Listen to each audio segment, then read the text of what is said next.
Good morning to all. चलिए आज एक न्यू सीरीज़ है, स्टार्ट करते हैं। इसमें एग्ज़ाम पैटर्न्स के बारे में डिस्कस करेंगे हम। डिफरेंट लेवल पे, स्कूल लेवल के बाद या स्कूल लेवल पे गवर्नमेंट एग्ज़ाम्स कौन कौन से एग्ज़ाम्स होते हैं। डिफेंस के हो गए, बैंकिंग सेक्टर के हो गए, एसएससी के हो गए, या रेलवे के हो गए, पुलिस फोर्सेस के हो गए। सभी के जो एग्ज़ाम्स हैं उनके एग्ज़ाम, उनका सिलेबस, उनका पैटर्न, ये सीरीज़ पूरी चलेगी, लंबी चलेगी। आप सभी प्लेलिस्ट एक बनी होगी, उसमें सभी इन एग्ज़ाम से रिलेटेड सब चीज़ें आपको मिल जाएंगी उसमें। ठीक है, एक एक करके हम डिस्कस करेंगे सभी के बारे में। क्या कुछ पैटर्न रहता है, कौन एग्ज़ाम कंडक्ट करवाता है इसको, क्या इसका सिलेबस रहेगा, क्या इसके पैरामीटर्स होते हैं, एलिजिबिलिटी क्राइटेरिया क्या होता है, कैसे इसको अप्लाई करना है, और कहाँ से कैसे इस चीज़ को हम प्रिपेयर कर सकते हैं। ठीक है, तो चलिए पहला हम एग्ज़ाम जो ले रहे हैं वो है एनडीए एग्ज़ाम के बारे में देखते हैं कि एनडीए एग्ज़ाम क्या है और इसको कंडक्ट जो करवाता है वो बॉडी कौन सी है अपनी इंडिया की, और जो बाकी क्या सिलेबस है उन सब चीज़ों को पहले स्टार्ट करते हैं हमारा कि हमारा जो एनडीए एग्ज़ाम है वो क्या क्या चीज़ों से मिल के हम गए, क्या क्या चीज़ें उसमें इन्वॉल्व हो रही हैं जिनसे हम इसको कवर करेंगे। ठीक है, देखिए सबसे पहले देखते हैं हमारा कि एनडीए एग्ज़ाम है जो बेसिकली है क्या। ये नेशनल डिफेंस एकेडमी है बेसिकली। ठीक है, नेशनल लेवल एंट्रेंस एग्जामिनेशन लेती है हमारा। कैंडिडेट्स हैं सेलेक्टेड होते हैं ट्रेनिंग के लिए, जिसमें तीन हमारी फोर्सेज हैं, तीनों आती हैं। आर्मी आती है, नेवी आती है, एंड एयरफोर्स आती है। ठीक है, ट्रेनिंग है वो एनडीए की हमारी एक पुणे में इंस्टीट्यूट है ट्रेनिंग करवाने के लिए एनडीए कैडेट्स को।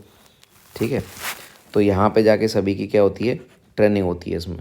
ये कंडक्ट कौन करवाता है, ये यूपीएससी करवाता है, यूनियन पब्लिक सर्विस कमीशन है जो हमारा, वो कंडक्ट करवाता है। साल में 2 बार एग्ज़ाम होता है। ये एनडीए 1 होगा, एक एनडीए 2 होगा, और डिटेल हम आगे इसमें करेंगे आगे। ठीक है, दूसरा है कि एनडीए का कंडक्ट करवाने का मैंने आपको अभी बताया, जैसे union public service commission UPSC है जो वो करवाता है। ये रेस्पॉन्सिबल होता है सभी एग्ज़ाम के पूरे प्रोसेस कंप्लीट करने के लिए। ठीक है, नोटिफिकेशन से लेके written exam, preparation of the merit list वगैरह और फाइनल सिलेक्शन तक का कंप्लीट प्रोसेस यही हैंडल करता है। ठीक है, आगे देखिए, ज़्यादा बड़ा नहीं करेंगे, छोटा ही रखेंगे। इसमें सब चीज़ें जो ज़रूरी चीज़ें उन सबको डिस्कस करेंगे ताकि सिलेबस की तरफ आगे बढ़ सकें। कोर्सेज हैं वो बाद में स्टार्ट होंगे, इसमें अपने चैनल पे भी हम चीज़ों को करेंगे। आप जो है अभी सिलेबस का जो पैटर्न है अभी उसको देख रहे हैं सभी हम, है ना। तो तीसरा पॉइंट हम बात करें, एलिजिबिलिटी क्राइटेरिया क्या रहता है, इसमें क्या क्या ज़रूरी चीज़ें हैं। एज के अकॉर्डिंग बात करें सबसे पहले, तो एज हमारी होनी चाहिए 16.5 से लेकर 19.5 साल का बच्चा है वो दे सकता है। मतलब आप अगर एज में मान के चलें 16.5 से लेकर 19.5 तक का जो है वो बच्चा है जो इसको एग्ज़ाम में बैठने का रहेगा। ठीक है, क्वालिफ़िकेशन की बात करें, अगर आर्मी में जो 12th पास बच्चा है किसी भी स्ट्रीम से हो, चाहे उसकी आर्ट्स हो, चाहे उसकी साइंस स्ट्रीम हो कोई सी भी, ठीक है, चाहे वो कॉमर्स स्ट्रीम से हो, कोई दिक्कत नहीं है, किसी से भी हो, तीनों से अपने 12th पास आर्मी के लिए वो अप्लाई कर सकता है। ठीक है, नेवी के लिए, एयरफोर्स के लिए क्राइटेरिया रहता है जो पीसीएम वाले हैं वही दे पाते हैं। ठीक है ना। अब एक और चीज़ है, जेंडर के अकॉर्डिंग बात करें, बॉय एंड गर्ल्स दोनों के दोनों एलिजिबल होते हैं, कोई इशू नहीं है। कंडीशन एक ही है, अनमैरिड होने चाहिए। ठीक है, नेशनलिटी क्या रहेगी अपनी, इंडिया वाले हैं वो भी दे सकते हैं, नेपाल के हैं, भूटान के हैं, तिब्बत के रिफ्यूजीज़ हैं जो 1962 से पहले आए हुए हैं जो, वो इसमें एलिजिबल होते हैं। ठीक, आगे चलें, फिजिकल स्टैंडर्ड्स की बात करें। फिजिकल स्टैंडर्ड्स क्या है, देखो हाइट इसमें चाहिए 157 मिनिमम। नेवी के लिए, आर्मी के लिए 157 है, नेवी के लिए 157 है, और एयरफोर्स के लिए 162 है। तो हाइट नॉर्मली अगर बात करें, इतनी हाइट हमारे नॉर्मल पर्सन की, कोई भी जो यंग है, युवा है कोई, तो उसकी ये इतनी हाइट तक लगभग पहुंच जाता है। फिर भी ये चलो जो क्राइटेरिया वो गिवन है तो उसके अकॉर्डिंग रहेगी। ठीक है, चेस्ट एक्सपेंशन रहेगा, जो छाती फुलाव जिसको बोलते हैं, वो हमारे कितना है 5 सेंटीमीटर का रहता है, 5 सेंटीमीटर का फुलाव होना चाहिए। विज़न है 6x6 है, 6x9 भी चलेगा, जो करेक्टेबल है, अलाउड है, उसके अकॉर्डिंग है। रनिंग रहेगी 2.4 किलोमीटर्स की रनिंग रहेगी 14 मिनट्स में। ये इसका रनिंग क्राइटेरिया रहेगा पूरा।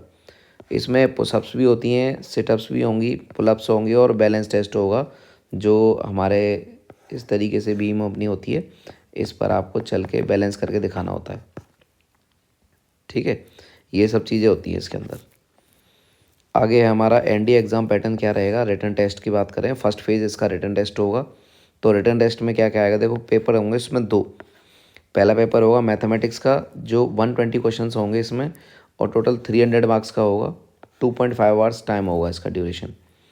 सेकंड पेपर होगा, देखो पहला पेपर होगा चेक, उसके बाद ही कंप्लीट हम आगे वाले पेपर की तरफ चलेंगे। इसमें पहले पेपर पास होना ज़रूरी होता है। सेकंड पेपर में चलेंगे जीएटी को, जीएटी होता है इसमें। जीएटी में हमारी दोनों चीज़ आती हैं, जनरल अवेयरनेस का आता है और साथ में इंग्लिश का पोर्शन है वो भी इन्वॉल्व होता है। 600 मार्क्स का ये होगा, पहला 300 का था और 600 का ये हो गया, टोटल मिला के 900 मार्क्स का हमारा पेपर बनता है ये फर्स्ट वाला। ठीक है, 200 नंबर की इसमें इंग्लिश होगी, 400 नंबर की जीके आएगी। जीके के अलग अलग सब्जेक्ट्स होंगे उसमें, वो सब इन्वॉल्व होंगे। ठीक है, चले आगे। जैसे इसके बाद क्या होगा, टोटल वेटेज क्या है इसका, 900 मार्क्स का है। फिर एसएसबी इंटरव्यू होगा जो 900 मार्क्स का होगा खुद, और टोटल मिला के 1800 में से आपकी जो है वो कंप्लीट मार्क्स होंगे इसके लिए।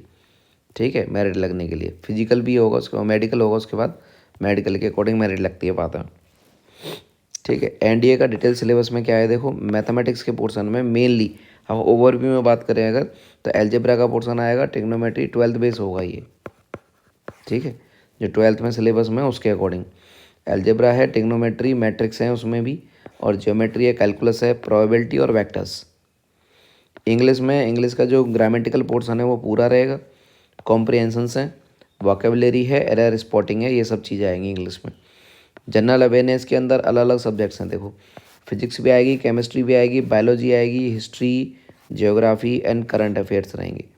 ये आपके पास करंट अफेयर्स लास्ट 6 मंथ के, मान के चलो लास्ट 6 मंथ के आपको चाहिए। ठीक है, आगे चलते हैं। सिलेक्शन प्रोसेस में आपको मैंने बताया, देखो पहला रहता हमारा रिटर्न होगा जो यूपीएससी कंडक्ट करवाएगी। ठीक है, जिसमें हमारे 2 पार्ट थे, पहले वाले पार्ट में। सेकंड हमारा एसएसबी रहेगा जिसमें 5 डेज़ का रहेगा टोटली। ये 5 डेज़ में कंडक्ट होता है। ठीक है, 5 डेज़ में हमारा स्क्रीनिंग राउंड होता है, फिर अपना साइकोलॉजी का होता है, जीटीओ होता है, और पर्सनल इंटरव्यूज़ होते हैं उसके बाद थर्ड हमारा पॉइंट रहेगा मेडिकल एग्जामिनेशन होगा। ठीक है, और उसके बाद हमारा मेडिकल एग्जामिनेशन लगभग मान के चलें आप कि ये जो पूरा प्रोसेस हो रहा है, एग्ज़ाम हो रहा है, इसके जैसे पेपर होगा, पेपर होने के बाद में हमारा एसएसबी होगा, और एसएसबी के बाद मेडिकल एग्जामिनेशन है अगर ये दोनों राउंड क्लियर हैं तो, और लास्ट में जाके फाइनली हमारी मेरिट लिस्ट बनती है। ये मान के चलें ऑन एन एवरेज टोटल लगभग अप्रोक्सीमेटली अगर लेते हैं तो 300 के आसपास ये हमारी सीट्स रहती हैं, वेरी करती हैं। कई बार ये 400 तक चली जाती हैं और कई बार ये 250 तक लगभग चले जाती हैं। ठीक है, तो ये टोटल मतलब वैकेंट सीट रहती है अपने इसमें। अप्लाई कैसे करना है आपको, अप्लाई करने के लिए सबसे पहली बात तो वेबसाइट है आपके पास में, गवर्नमेंट की वेबसाइट है, और दूसरी वेबसाइट्स के चक्कर में ना पड़ें, यही बेटर है, आप इसी को देखें, ज़्यादा सही है। ठीक है, ये गवर्नमेंट की एग्ज़ाम्स है, गवर्नमेंट की वेबसाइट है upsc.gov.in। एनडीए फर्स्ट नोटिफिकेशन जनवरी में आ जाता है और एनडीए का सेकंड का नोटिफिकेशन मई में आता है।